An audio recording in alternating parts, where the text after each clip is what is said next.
Guillaume Morissette, je suis chargé de cours à l'UQTR. J'enseigne dans le département de finances et d'économie. Je suis écrivain de carrière. Je fais aussi de la médiation, de l'expertise en fait en litiges matrimoniaux. Je donne des conférences pour la douance chez l'enfant. C'est que le jour où on a dit le Québec est mis sur pause, je me suis dit OK, bon ben qu'est-ce que je fais? Puis je me suis présenté chez mon épicier et je me suis rendu compte que les commandes en ligne débordaient, les jeunes à l'avant étaient submergés et j'ai spontanément offert mon aide pour faire une coupe de livraison. J'ai commencé à faire du bénévolat dans le IGA à côté de chez nous. Et puis ça a duré une dizaine de jours, 2 semaines en ligne. Je faisais ça tous les matins, j'y allais. Et à un moment donné, ben, le propriétaire de l'épicerie m'a donné un panier plein. À mon insu, je suis arrivé à la caisse, il dit OK, tu peux retourner, tu remplis le panier, c'est à toi. J'ai dit non. J'ai dit moi j'en ai pas besoin de ça. J'ai dit je veux pas que tu me donnes un panier d'épicerie.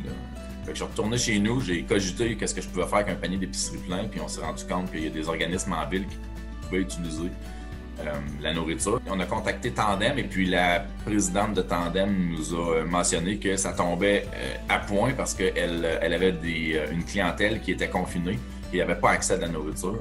Et de fil en aiguille, on a été mis en contact avec une cuisinière bénévole qui a simplement transformé le panier d'épicerie en 200-300 repas. Et ça a fait un petit éclair dans ma tête. Je me suis dit, hey, c'est bien le fun comme idée, ça, d'aller offrir des repas de même. Et alors, j'ai fait un petit appel à une de mes familles, mes amis. Je leur ai dit, qu'est-ce que vous en pensez si on paye une épicerie et vous faites des repas? Ah, écoute, elle a décidé de partager ça sur Facebook. Il y a des gens qui ont commencé à m'envoyer de l'argent. J'avais une liste de gens qui me disaient « Moi, tu m'amènes la nourriture, je te cuisine ce que tu veux. » Fait que j'étais allé chercher des plats. Fait que j'ai fait cuisiner par des familles 3457 repas qui ont été livrés aux itinérants dans la rue à Trois-Rivières, chez Tandem, Mauricie, et aux artisans de la paix.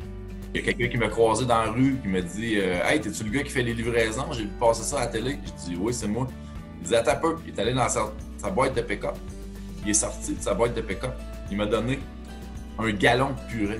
Mais tu sais, au moment où il n'y en avait plus nulle part, là, un gallon de purée avec un sac de masques. Il m'a dit, Quinze, tout, tu vas en avoir besoin. Fait que là, hey, je me fais des trucs de purée puis tout. Il y a un ami qui m'appelle, un gars qui est à l'université avec moi. Il dit, OK, je te donne une palette choisie pour 1000$ de produits sanitaires, tout ce que tu as besoin. Fait que je suis allé livrer ça chez Tandem aux artisans. Eux autres, ils remettaient aux gens qui venaient les voir. Monsieur Perrault du GA Jean 23, un jour, m'est arrivé avec un chèque de 500$ qui m'a dit ça, c'est pour une œuvre à la communauté. Ben, j'ai dit, moi, je suis écrivain. Hein, fait que j'ai fait un appel à mes amis écrivains. Je leur ai demandé, je veux des livres. Envoyez-moi des livres dédicacés. Je leur ai donné mon adresse.